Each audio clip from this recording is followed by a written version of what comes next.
Yo, what's going on, guys? Jared here.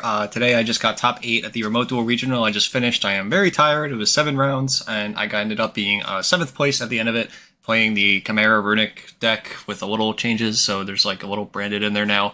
Yeah, sorry, I'm just really tired. My voice kind of hurts. But yeah, I really like the deck, like I said. The coolest thing about the deck is it plays 0 non-engine. I think that's like unheard of right now. It also plays, so like, no, it's like no Fenrir, no Prosperity, no Ash, anything like that. So the main deck is just 43 cards of like pure engine, which I think is cool.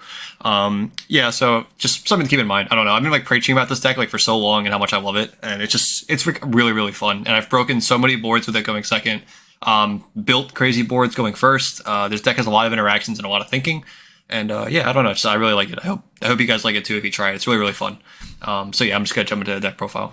And right before I get started, I just wanted to say shout out to my sponsor, Starlight Games in Grand Rapids, Michigan. Thank you for helping me borrow cards if I need them and stuff like that. So yeah, just go check them out if you see them there, if you're in that area. But yeah, just to jump right into the profile. 2 copies of Fountain, of course. 3 copies of Tip. 3 Destruction. 3 Flashing. 3 Freezing. This is all very normal. And 2 Dispelling. In my previous video, I had 3 of this. I still like 3. It's not that I don't like it. I just don't like playing too many cards. This deck's 43 cards already. I just wanted to cut down on it a little bit. Yeah, it's worked out very well. There was a couple games where I was craving like more runic cards, of course. That's always going to happen, but like the ratio is fine. It's just very like standard runic-y stuff, I suppose. On to the other engine, Chimera engine, which is 3 Big Wing Burfermit, 3 Cornfield Coddle, 2 copies of Gazelle, and then 3 copies of Sword Knight. So again, a change from my other build, which was I cut down 1 Gazelle, and then I also cut down on 1 copy of Chimera Fusion. So I had to make room for fitting cards, and I wanted to take out cards that weren't starters. So this does hurt like the longevity of the deck, but when the whole deck is based on longevity anyway, you don't really like it's not like that big of a deal. Like you should already be so ahead and winning regardless that I don't think it's like losing one of the million cards you're going to be adding anyway is fine. Like sometimes I'll like big wing on like turn 2 or 3, and I won't be able to have the Gazelle, the Gazelle search or the Chimera Fusion search depending on how I drew or how I started. Again, it's not a big deal. Like, you're so ahead anyway that you're playing, it doesn't even matter. And I also love that, like, the Unchain deck, people like Pack and Jesse were popularizing the Unchain deck, not playing hand traps, because this deck can just go. But it's also important to know that this deck baits hand traps like no tomorrow. Like, there's like a million things that you want to Ash Blossom between, like, Tip, Fountain Draw, Hugin Search, Sword Knight, Tribute, Big Wing Search, and then another package I added in here that I was making room for. This deck, it just plays through the hand traps. It's the best way I could describe it. That's how I was able to play through boards too. It's like the same thing. There's just so much you want to hit. So the package I added was the branded package, and oh my god, these cards are crazy. I can't stress enough how insane this package was. Again, so like if you start with branded fusion, you have to use the Gazelle, and then usually you get another one later with the Burferment, and then you fuse with it immediately, so you lose both off the bat. But again, you're in such a winning position anyway that it doesn't even matter half the time, especially if you have like Fountain Runic going and then plus you have Rim on the field now, plus you're ripping a card, like you're just miles ahead anyway, so it doesn't even matter. But yeah, there's just like another card that is Ash bait or will resolve and just something else that they're upset that they didn't Ash in the same, retrospect. So yeah, this was really, really good. I love this completely. Also, like drawing Fallen worked out kind of well in more scenarios I thought it was going to. Because I played 2 Poly, 2 Patchwork, and 3 Chain.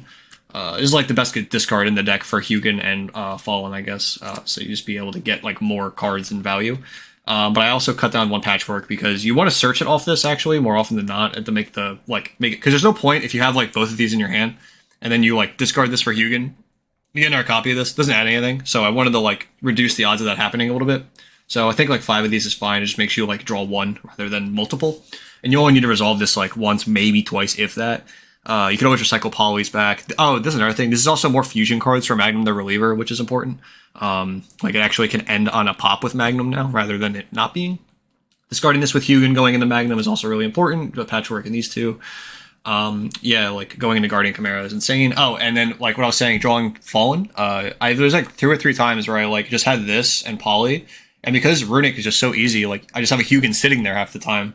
I just use Poly and fuse it with the Fallen and make Mirror Jade, and like going second, that's like, dude, that's like so detrimental. Like it's such an no deck is expecting that, like a Mirror Jade out of nowhere.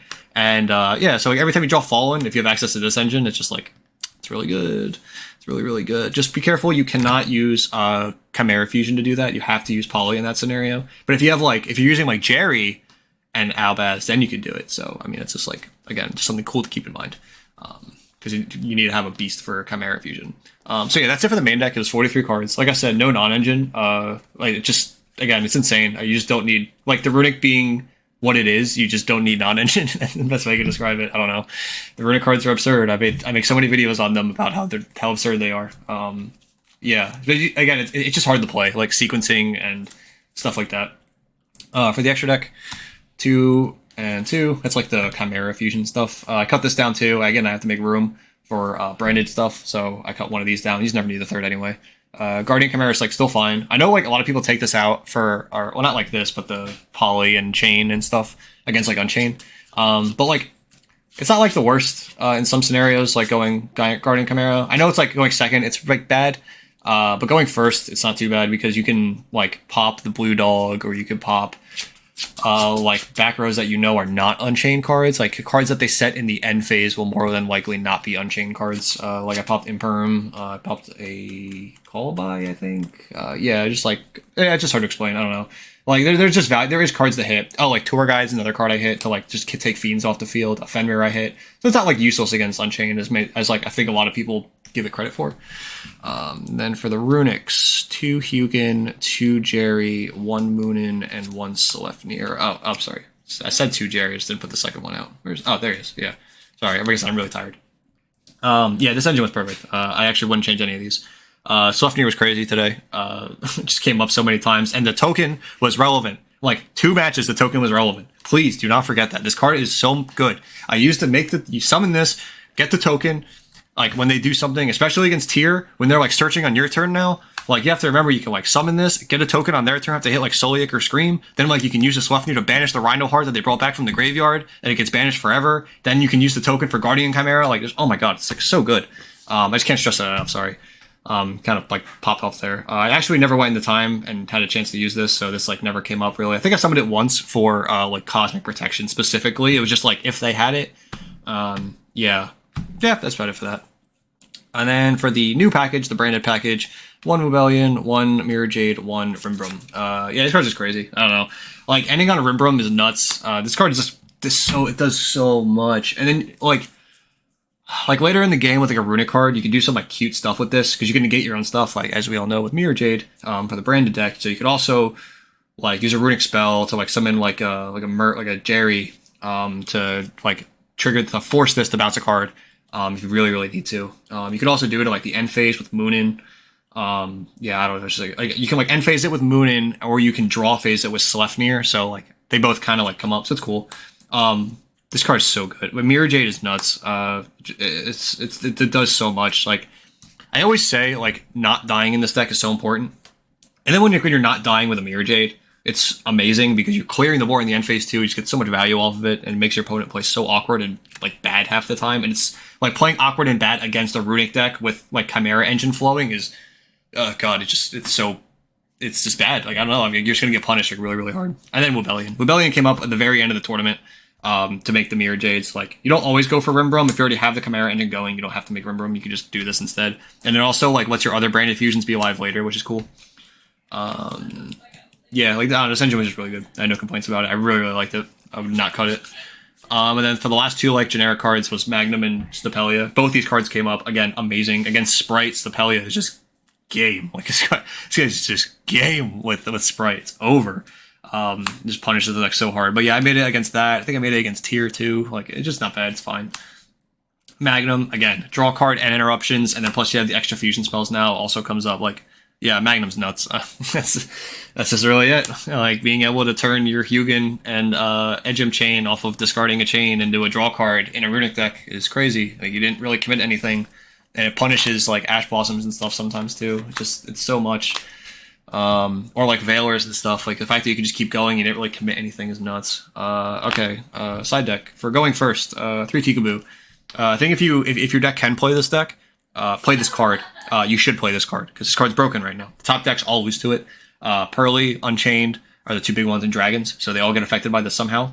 even if they clear it with something like Branded Beast or Abominable Unchain or whatever other cards there are to out this. There's a lot, I know, but it's not like, it's actually not really, like in this deck specifically, it's not meant to like blow them out. You're not like floodgating them out of the game. This happens very rarely. I never actually did that.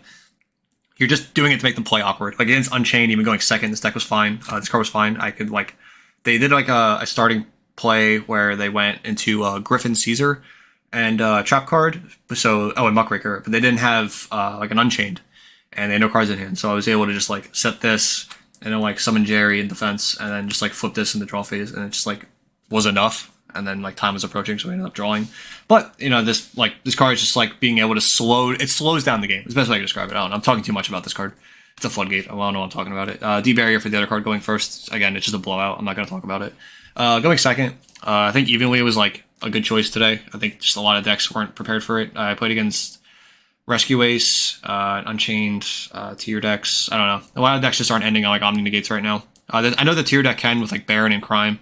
I don't think I put this in against tier, but it's just a lot of decks get punished by this. I don't know. Like I said, Rescue Ace getting second at the YCS, I kind of had a fear for it, and getting Imbly locked is something you should keep in mind as well. But they didn't do that to me. He went Heat Soul instead.